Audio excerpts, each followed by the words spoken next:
حول ولا قوة إلا بالله العلي العظيم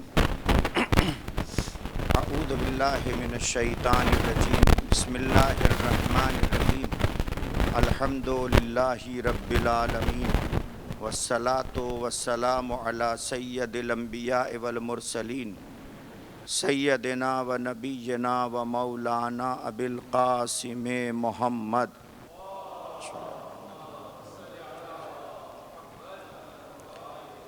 وعلی اہل بیتہ الطیبین الطاہرین المعصومین لا سیما علی بقیت اللہ فی الارضین وحجتہ علی العالمین الامام المہدی المنتظر والحجۃ الثانی عشر ولعنۃ اللہ علی اعدائہم اجمعین اما بعد فہو اصدق الصادقین وقولہ الحق بسم اللہ الرحمن الرحیم ادعونی استجب لکم صلوات بھیجیے محمد و آل محمد پر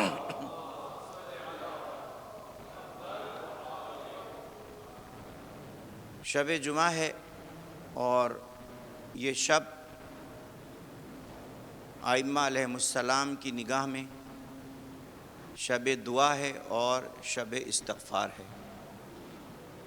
اور شب جمعہ میں مرحومین کو بھی یاد رکھنا ہے، ان کو کوئی کار خیر ایصال کرنا ہے،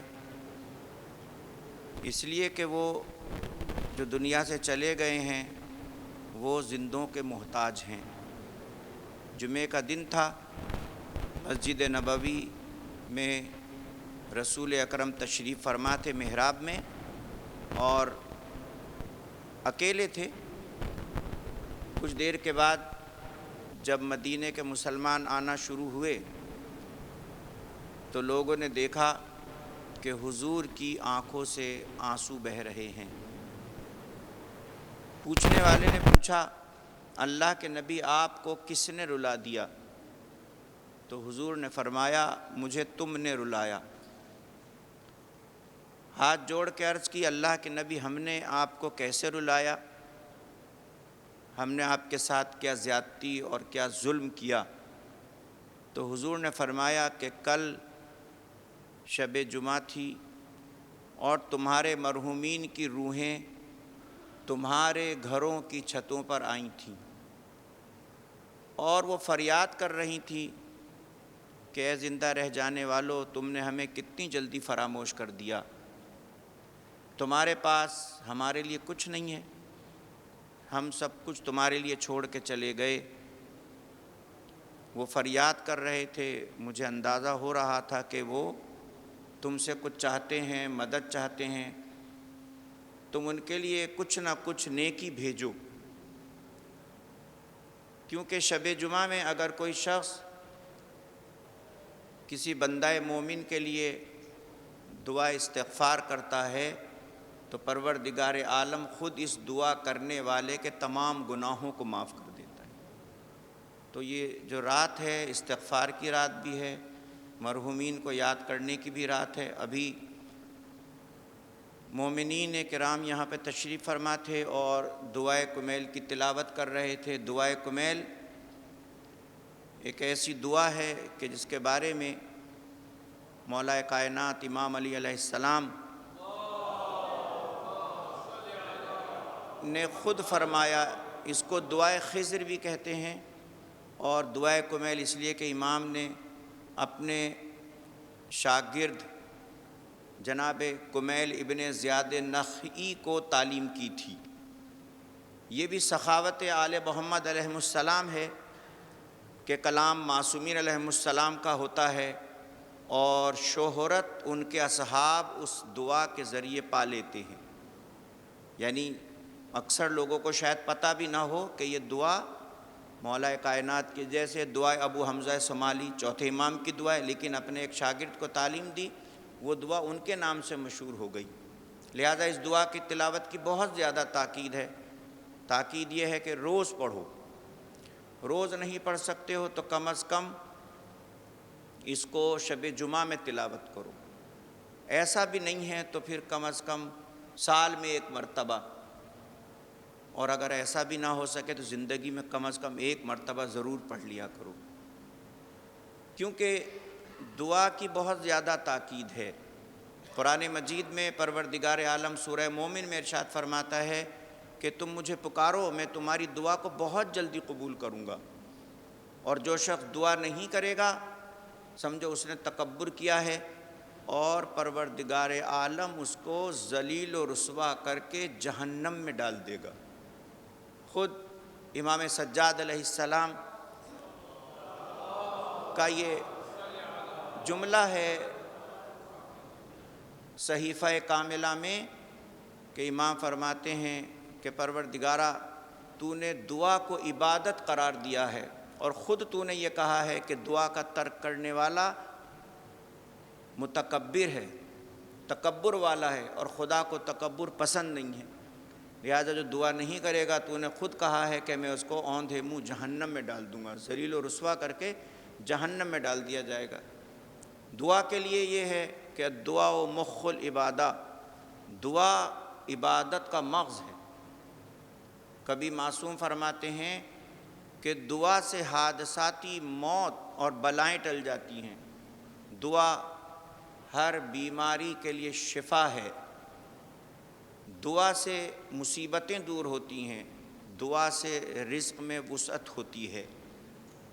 اسی لیے یہ بھی روایت اور حدیث ہے کہ اگر کوئی شخص نماز پڑھے اور نماز کے بعد دعا نہ مانگے تو اس کی نماز اس کے منہ پہ مار دی جاتی ہے، اس لیے کہ وہ ذات جو مالک کائنات ہے، جو خالق کائنات ہے، جس کے خزانے میں کسی طرح کی کوئی کمی نہیں ہے، دنیا کے انسانوں سے اگر طلب کیا جائے تو بار بار مانگنے سے وہ ناراض ہو جاتے ہیں،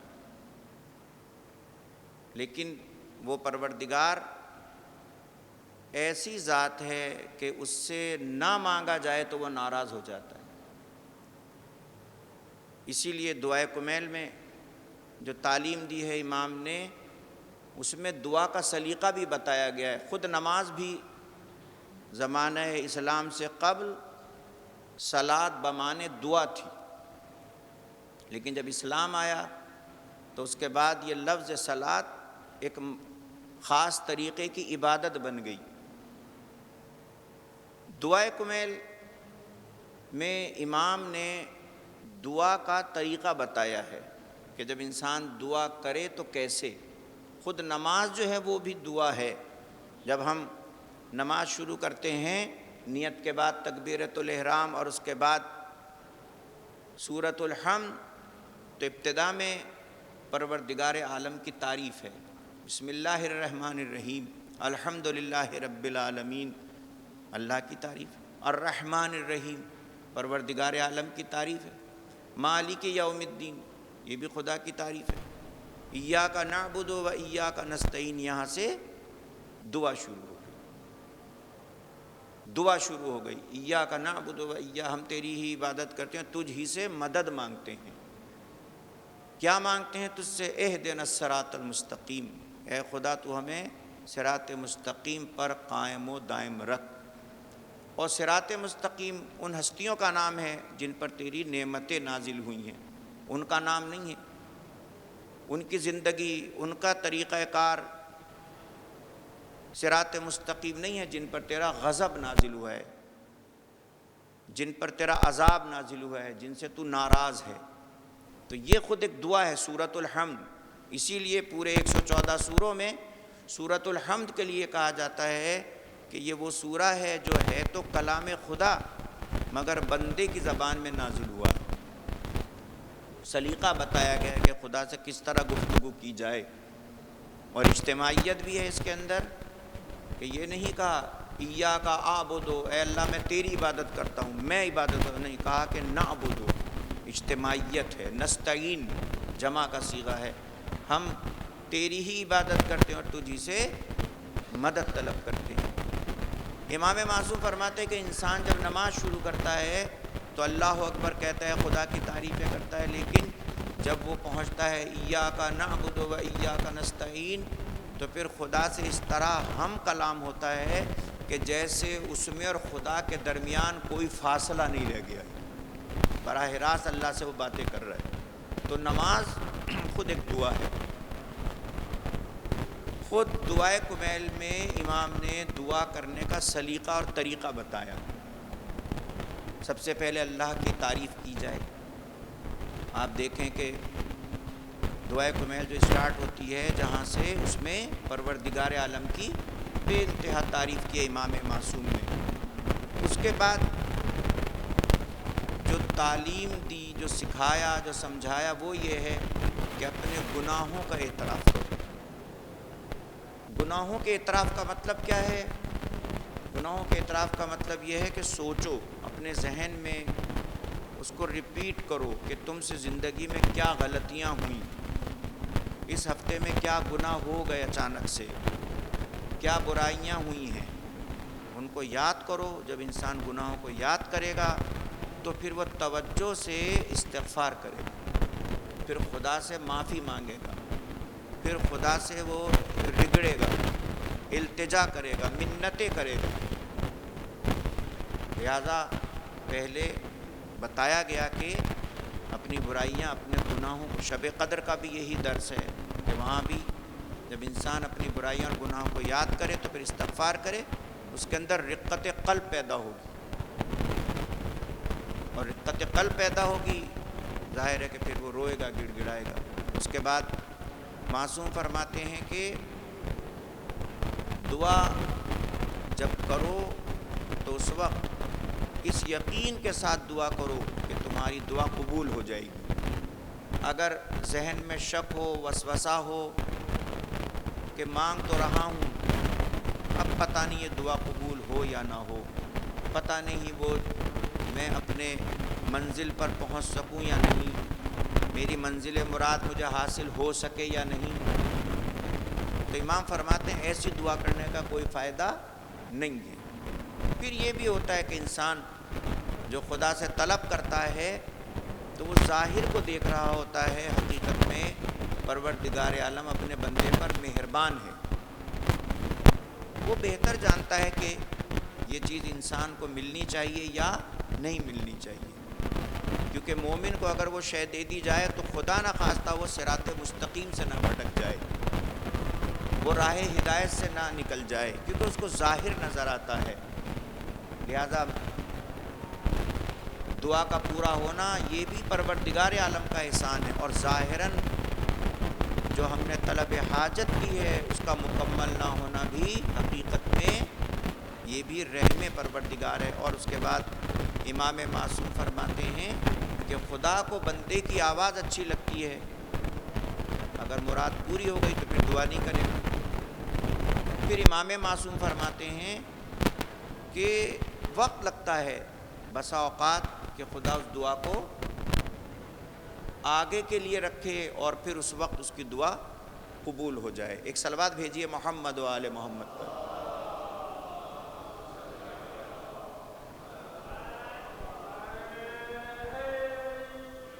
دعا کے قبول نہ ہونے کی وجوہات میں سے کچھ ہیں، اور دعائے کمیل ہی میں امام فرماتے ہیں اللہم اغفر لی الذنوب التی تحتک العصم، اے خدا تو میرے ان گناہوں کو معاف کر دے جو پردہ چاک کر دیتے. کیا پردہ چاک؟ یعنی انسان کی جو سیرت ہے، اس کی زندگی ہے، اس کی برائیاں جو چھپی ہوئی ہیں اس سے اس کا پردہ فاش ہو جاتا ہے، لوگوں کو برائیاں پتہ چل جاتی ہیں. امام معصوم سے جب پوچھا کہ وہ کیا برائی، کیا گناہ ہیں کہ جس سے انسان کے پردے فاش ہو جاتے ہیں، تو امام نے فرمایا کہ جس سے پردہ فاش ہو جائے وہ ہے شراب نوشی، نشہ کرنا. ظاہر ہے کہ جب ایک انسان نشہ کرے گا اس کیفیت میں جب سب کے سامنے آئے گا تو خود ہی اس کی برائی سامنے آ جائے گی. امام فرماتے ہیں کہ نشہ، شراب پینے سے انسان کے گناہ واضح ہو جاتے ہیں، ظاہر ہو جاتے ہیں. اس کے بعد فرمایا کہ جوا کھیلنا، اس سے بھی انسان کے گناہ اور برائیاں سامنے آ جاتی ہیں. تو اللہم اغفر لی الذنوب التی تحتک العصم، اللہم اغفر لی الذنوب التی تنزل النقم. صلوات بھیجیے محمد و آل محمد.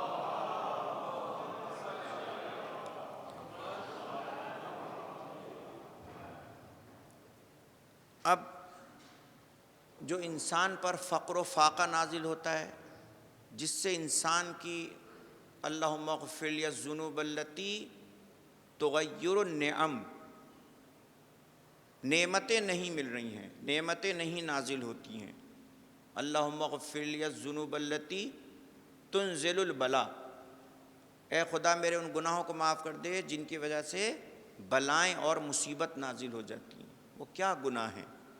آئیے مختصر سا ہم شیخ صدوق علیہ الرحمہ نے ان تمام گناہوں کے ذیل میں جو برائیاں بتائی ہیں کہ ایسا کیوں ہوتا ہے، مختصر سا جائزہ لے لیں. چند منٹ آپ کے دوں گا. ایک مرتبہ صلوات بھیجیے محمد و آل محمد پر.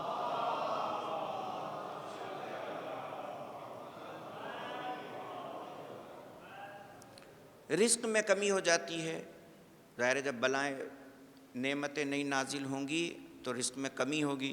امام فرماتے ہیں کہ رزق میں کمی ہونے کی وجوہات میں سے یہ ہے کہ کوئی بھی انسان کسی صاحب علم سے جو جانتا ہے، جس کے پاس علم ہے، قرآن مجید کہتا ہے اور اعلان کرتا ہے فَاسْأَلُوا أَهْلَ الذِّكْرِ إِن كُنتُمْ لَا تَعْلَمُونَ، اگر تم نہیں جانتے ہو تو جاننے والوں سے پوچھو، عالم سے پوچھو. اب یہاں پر ضروری نہیں ہے کہ علم سے مراد علم دین ہی ہو، دوسری چیزیں بھی ہیں جو دنیاوی ہیں، بیماری ہے، کاروبار ہے. لہذا ضد اور ہٹ دھرمی، جب انسان نہیں جانتا ہے کسی بھی چیز کے بارے میں اور وہ ضد کرے گا، نتیجہ کیا نکلے گا؟ اس کو نقصان ہوگا، مالی نقصان ہو جائے گا. اور اخروی نقصان کیسے ہوگا؟ کہ وہ علماء کی توہین کرے، علماء کے جو فتاوے ہیں، مسائل شریعت بتاتے ہیں. ایسے لوگ دیکھے ہیں حج پر بھی، ویسے بھی، اور وہ یہ اعلان کرتے ہوئے نظر آتے ہیں کہ یہ سب مولویوں کی گھڑی ہوئی باتیں ہیں. وہ ایکسپرٹ ہیں، مراجع ہیں، یا ان کے جو مسائل فقہ بیان کرنے والے ہیں وہ اس کے ماہر ہیں. لہذا جب رزق میں کمی ہوتی ہے اور محرومی ہوتی ہے تو اس کی وجہ کیا ہے؟ کہ جاننے والوں سے ضد لگانا اور ان کی بات کو نہ ماننا. اور کیا وجہ ہے؟ اس کے بعد امام فرماتے ہیں کہ مذاق اڑانا، کسی بھی صاحب ایمان کا مذاق اڑانا. اب مذاق اڑانے ایک بہت تفصیلی گفتگو ہے. کسی کے لباس کا مذاق اڑائیے، اس میں ایسے لگ رہے ہو، یہ تو کیسا لباس پہن لیا ہے. کسی کے رنگ،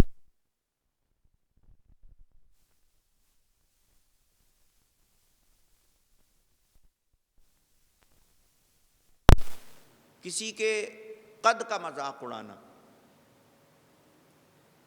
کسی کے روزگار کا مذاق اڑانا. ظاہر ہے حلال روزگار ہے جو بھی ہے، ضروری تو نہیں کہ ہر انسان بہت بڑا بزنس مین ہو. کسی کے گھر کا مذاق اڑانا، کسی کے اہل خانہ کا مذاق اڑانا. امام فرماتے ہیں کہ ان سے بلائیں نازل ہوتی ہیں، ان سے مشکلات پیدا ہوتی ہیں، ان سے رزق میں کمی آ جاتی ہے. لہذا کسی کی تحقیر کرنا، خاص طور پر بندہ مومن کی، یہ کسی طرح بھی جائز نہیں ہے. معصوم فرماتے ہیں، حدیث پیغمبر ہے، خانہ کعبہ کو دیکھ کر فرمایا کہ تیری بڑی عظمت ہے، مگر تجھ سے زیادہ عظمت ایک صاحب ایمان کی عظمت ہے. ایک صلوات بھیجیے محمد و آل محمد.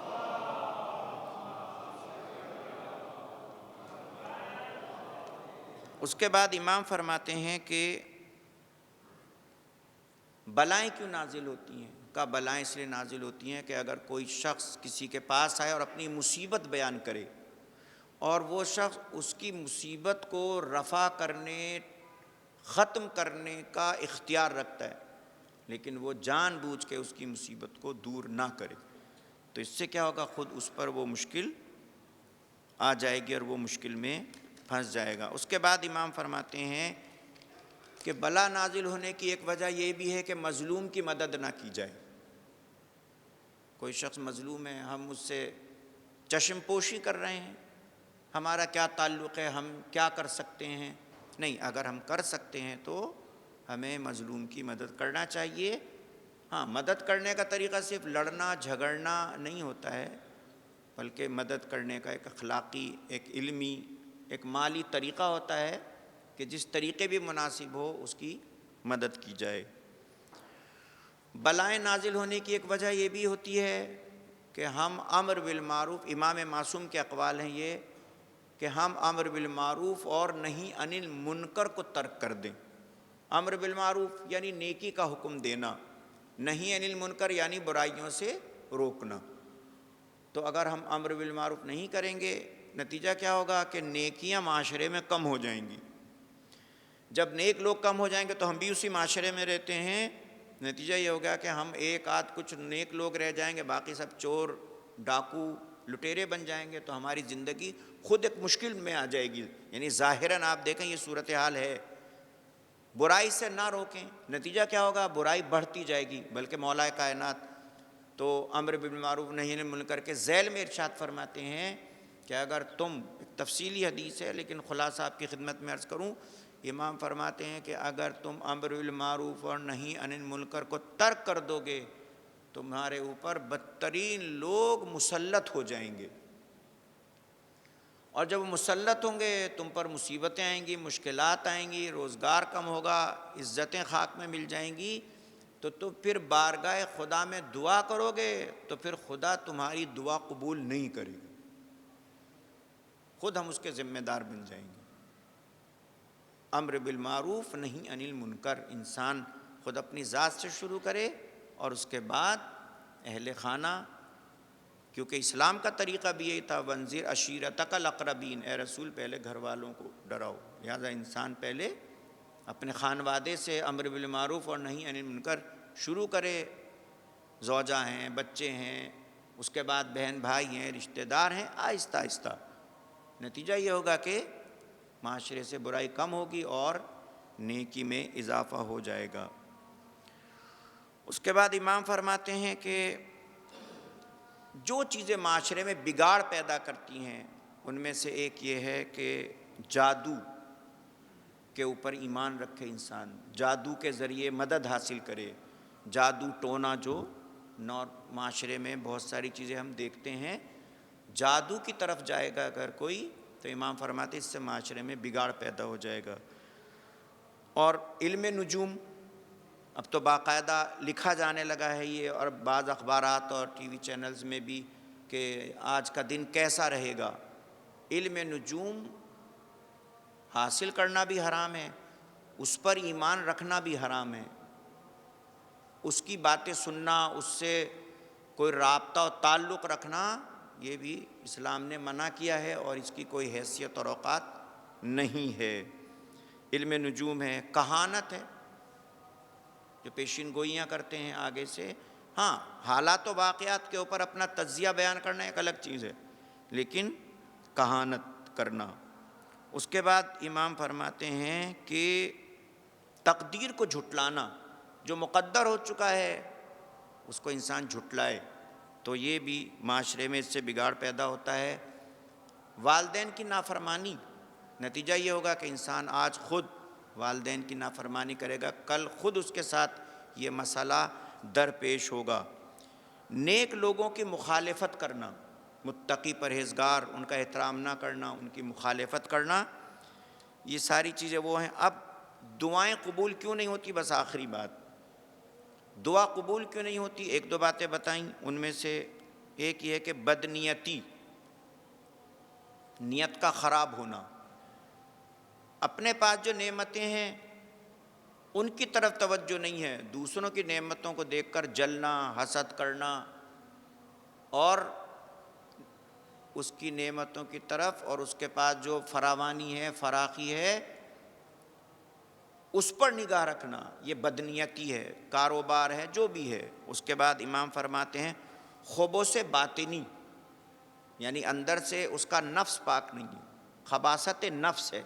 اب وہ بہت ساری چیزوں کے ذریعے ہو سکتا ہے، اسی لیے اسلام کہتا ہے قد افلح من زکاہا، وہی کامیاب ہے جس کا نفس پاک و پاکیزہ ہو جائے۔ بھائیوں سے منافقت، منہ پر کچھ اور حقیقت میں کچھ، ان کی جڑیں کاٹنا، ان کو ایسی پلاننگ کرنا کہ جس سے ان کو نقصان ہو۔ انسان ظاہر نفرت کر رہا ہے، غصہ کر رہا ہے، اور وہ چاہ کیا رہا ہے کہ یہ تباہ ہو جائے، برباد ہو جائے. یا بسا اوقات یہ ہوتا ہے کہ جب آپس میں اختلاف ہوتا ہے اور اس کو کوئی نقصان ہوتا ہے تو اس پر خوشی کا اظہار کیا جاتا ہے، دیکھا اچھا ہوا، اس کے ساتھ ایسا ہوا.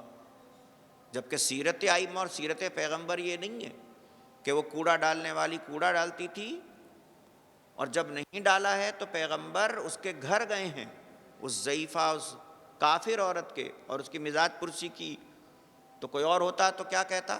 کہتا دیکھا مجھ پہ کوڑا ڈالا تھا، اس پر عذاب آیا، بیمار ہو گئی. لیکن حضور نے ایسا نہیں کیا، بلکہ اس کے گھر گئے اور جا کے اس کی عیادت کی.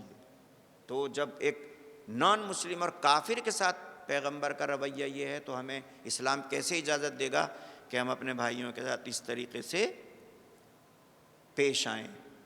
دعاؤں کے قبول ہونے پر یقین نہ رکھنا یہ بھی ایک مسئلہ ہے. فرض نمازوں کا ادا نہ کر، وقت پر ادا نہ کرنا. نماز تو دیکھیے، ایک تو وہ جو شخص جو نماز ہی نہیں پڑھتا ہے، ایک وہ جو نماز پڑھتا ہے مگر وقت کو گزار دیتا ہے اول وقت، یا نماز کو قضا کر دیتا ہے، تو یہ بھی دعائیں قبول ہونے میں مانع ہیں، چیزیں رکاوٹ بن جاتی ہیں. نیکی اور صدقے کے ذریعے خدا کا قرب حاصل نہ کرنا، مدد کرنا مالی طور پر، تو پروردگار عالم اس کے ذریعے بھی، جب انسان یوں تو نمازیں پڑھتا ہے، عبادت کرتا ہے، استغفار سب کچھ کرتا ہے، مگر مالی مدد مستحقین کی جائے اور اس کے ذریعے قرب حاصل کیا جائے خدا کا، تو پروردگار عالم دعا قبول کرتا ہے اور بلائیں بھی ٹل جاتی ہیں. اس کے بعد امام فرماتے ہیں کہ دعا قبول کیوں نہیں ہوتی ہے؟ فضول اور فحش کلامی کرنا. فضول یعنی کام کی کوئی بات نہیں ہے، ایسی بات نہیں ہے جس کے ذریعے دنیاوی کوئی فائدہ ہو یا اخروی فائدہ ہو. ادھر کی ادھر کی، یہاں کی وہاں کی، بالکل بہنگم باتیں جن کا کوئی فائدہ نہ دنیاوی ہے نہ اخروی ہے. فضول گفتگو. مجلس میں بیٹھنا مشکل ہے، درس سننا مشکل ہے، تلاوت کرنا مشکل ہے، وقت ہی نہیں ہے، لیکن فضول گوئی کے لیے وقت ہے. امام فرماتے ہیں ایسے شخص کی بھی دعا قبول نہیں ہوتی ہے. پھر امام فرماتے ہیں فحش کلامی. فحش کلامی کیا ہے؟ یعنی زبان سے دوران گفتگو ایسے الفاظ نکالنا کہ جو تہذیب اور اخلاق کے خلاف ہیں.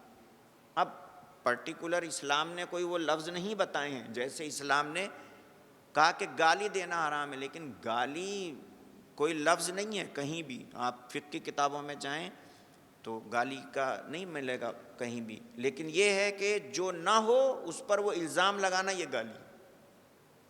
مثلا کوئی شخص جو ہے وہ اس کے اندر وہ برائی نہیں پائی جاتی اور ہم نے اس کے اندر اس برائی کو منسوب کر دیں تو یہ گالی کہلاتی ہے. فحش کلامی، گفتگو میں ایسے الفاظ جو نازیبا ہیں ان کو زبان، ظاہر ہے اسی زبان سے دعا کرے گا اور اسی زبان سے اس نے فحش کلامی کی ہے.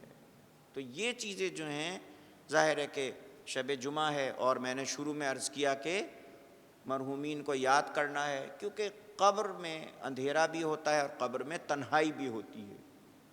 اور یہ شب جمعہ میں جو دعا ہم نے پڑھی، دعائے کمیل یا زیارت وارثہ پڑھیں گے انشاءاللہ، نیت کریں کہ میں اس جو پڑھ رہا ہوں اس کا ثواب میں مرحومین کو بھیج رہا ہوں، ان کو ارسال کر رہا ہوں. زیارت وارثہ پڑھیں تو صرف نہ یہ کہ اپنی طرف سے پڑھیں، آپ نیت کریں میں اپنے مرحومین کی طرف سے پڑھ رہا ہوں اور اپنی طرف سے بھی، کل مومنین و مومنات کی طرف سے، ائمہ علیہم السلام کی طرف سے.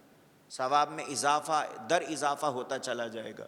شب جمعہ مرحومین انتظار کر رہے ہیں ہمارے لیے کوئی تحفہ. بہت سارے واقعات ہیں، ظاہر وقت نہیں ہے، پھر انشاءاللہ کبھی آپ کی خدمت میں عرض کریں گے. کیونکہ قبر کی تنہائی، اور حقیقت یہ ہے کہ خود جناب زہرا سلام اللہ علیہا کہ جو نور مجسم ہیں، جو شفیع روز جزا ہیں، جن کی محبت، جن کی شفاعت سے مومنین کو انشاءاللہ قیامت کے دن اور روز محشر فائدہ پہنچے گا اور ان کی شفاعت سے مومنین جنت میں داخل ہوں گے. جب دنیا سے جا رہی تھی شہزادی تو اس وقت شہزادی نے مولا کائنات سے جو وصیتیں کی تھیں، بہت زیادہ وصیتیں ہیں، میرا جنازہ تاریک شب میں اٹھایا جائے، امامہ سے میرے بعد عقد کر لیا جائے اور میرے بچوں کے پاس رہیے گا وغیرہ وغیرہ۔ ان میں سے ایک وصیت یہ بھی تھی، اے علی جب میں دنیا سے چلی جاؤں تو تم میری قبر پر آنا اور قبر پہ آ کے تلاوت قرآن مجید کرنا۔ مجھے قبر کی تنہائی سے بہت ڈر لگتا ہے، کیا واقعی شہزادی؟ لیکن ہمارے لیے، ہمیں بتانے کے لیے کہ دیکھو جو شفیع روز جزا ہے وہ اتنا قبر سے گھبراتی ہے، تو ہماری کیفیت کیا ہونی چاہیے۔ ظاہر ایام فاطمیہ قریب ہیں، شہزادی کے مصائب کا تھوڑا سا ذکر کر کے مصاب ہونا چاہتا ہوں اور آپ بھی داخل ثواب ہو جائیں۔ شہزادی وصیت کر رہی تھی کب؟ جب دنیا سے جانے والی تھیں۔ کتنی عمر تھی؟ صرف 18 سال۔ 9 سال کی عمر میں شہزادی کا محسن شہید کر دیا گیا۔ شہزادی کی عمر 9 سال میں ہوئی اور 18 سال کی عمر میں شہزادی کا محسن مار دیا گیا شکم مطہر میں۔ کیوں؟ اس لیے کہ کچھ لوگ آئے ہیں آگ لے کر، لکڑیاں لے کر، اور شہزادی کے دروازے پر آ کے یہ کہا کہ علی کو گھر سے باہر نکالو ورنہ ہم تمہارے گھر میں آگ لگا دیں گے۔ اور شہزادی دروازے کے پیچھے تھیں، بار بار یہ کہتی تھی کہ میں دروازہ نہ کھولوں گی، اس لیے کہ علی نے یہ عہد کیا ہے کہ جب تلک میں قرآن کو جمع نہ کر لوں اپنی دوش پر ابا نہیں ڈالوں گا۔ لیکن آنے والوں نے بالکل توقف نہ کیا، دھمکی نہیں دی صرف، بلکہ آگ لائی گئی، لکڑیاں لائی گئیں، دروازے کو جلایا گیا۔ جب دروازہ کمزور ہوا تو وہ 200 سے زیادہ آنے والے افراد نے دروازے کو زور سے دھکا دیا۔ ادھر شہزادی یہ چاہتی ہیں کہ دروازہ نہ کھلے، مگر کہاں ایک نازک اندام جو پیغمبر فرما کے گئے میری بیٹی فاطمہ جنت کا پھول ہے۔ شہزادی اپنی پوری طاقت سے دفاع کر رہی تھی علی کا، لیکن دروازہ جل گیا۔ دروازہ جلا تو شہزادی کے اوپر وہ دروازہ گرا اور شہزادی دروازے کے نیچے دب گئیں اور آواز دی، اسما مجھے سنبھالو میرا محسن مارا گیا۔ اور اس کے بعد بڑا عجیب منظر ہے جو شیخ عباس قمی نے اپنی کتاب بیت الحزن میں یا بیت الاحزان میں نقل کیا ہے کہ جب آنے والے گھر میں داخل ہوئے اور انہوں نے مولا کائنات کو رسیوں سے جکڑا، گلے میں رسی باندھی، ہاتھوں میں رسی باندھی، اور اب وہ علی کو گھسیٹ رہے ہیں۔ جو ہمارے ہاں دنیا میں طریقہ ہے کہ جب حکومت کے اہلکار آتے ہیں اور کسی کو پکڑ کے لے جاتے ہیں تو کتنی بے دردی سے علی کو رسی باندھ کر گھسیٹنے لگے۔ شہزادی نے جب یہ دیکھا، کیونکہ فاطمہ زہرا علی کی مددگار تھیں، نصرت کرنے والی تھیں، شہادت کے بعد علی نے بلا وجہ کمر پکڑنے کے نہیں کہا تھا، اے فاطمہ تمہارے جانے سے علی کی کمر ٹوٹ گئی۔ اب کھینچنے والے گھر سے باہر کھینچ رہے ہیں، اور شہزادی فاطمہ نے جب دیکھا علی کو باہر لے کے جایا جا رہا ہے تو اپنی اذیت اور تکلیف کو بھول گئیں، محسن کی شہادت کو بھول گئیں، اور اب فاطمہ نے زمین پہ پڑے پڑے، منظر کو ذہن میں لائیے، زمین پہ پڑے پڑے علی کے دامن کو پکڑ لیا، دامن کو پکڑا، آنے والے علی کو گھسیٹتے جا رہے تھے اور زہرا اپنی طرف گھسیٹ رہی تھی، زہرا نہیں چھوڑ رہی تھی، اور آنے والے علی کو گھسیٹتے دروازے کی طرف لے کے چلے۔ تاریخ بتاتی کہ فاطمہ زہرا علی کے ساتھ گھسٹتے ہوئے دروازے تک چلی گئیں، فاطمہ نے دامن نہیں چھوڑا۔ آنے والے نے اپنے غلام قنفس سے کہا، اے قنفس تو دیکھتا نہیں ہے زہرا علی کے ساتھ گھسٹ کے کہاں تلک آ گئی ہے؟ اور زہرا فریاد کر رہی ہے، فریاد کر رہی ہے، رو رہی ہے، آوازیں بلند کر رہی ہے۔ اگر مدینے والوں نے زہرا کی فریاد سنی تو مدینے والے ہمارے مخالف ہو جائیں گے، لہٰذا تجھے آج ہی کے لیے میں اپنے ساتھ اس لیے لایا تھا۔ ایک مرتبہ قنفذ نے کوڑا نکالا، ہوا میں لہرایا اور زہرا کے بازوؤں پہ مارنا شروع کیا، بالکل ویسے ہی جیسے کربلا کے میدان میں علی اصغر نے اپنی سوکھی زبان کو ہونٹوں پہ پھرایا، کیونکہ لشکر یزید منقلب ہو رہا تھا۔ وہاں عمر سعد نے یہ کہا تھا، اقطع کلام الحسین، لشکر یزید حسین کی طرف نہ چلا جائے۔ ایک مرتبہ تیر ہرملا نے جوڑا ہے چلہ کمان میں، علی اصغر کے گلے میں پیوست ہوا، علی اصغر شہید ہو گئے۔ یہاں بھی قنفذ نے مدینے میں ایک مرتبہ کوڑا نکالا، زہرا کے بازوؤں پہ مارنا شروع کیا، اتنے کوڑے برسائے، اتنے کوڑے برسائے کہ اب زہرا کا ہاتھ علی کے دامن سے ہٹا۔ جب زہرا دنیا سے چلی گئی اور علی غسل دے رہے تھے تو سلمان فارسی نے پوچھا، مولا زہرا کو غسل دیتے ہوئے اتنا چیخ کے کیوں رو رہے تھے؟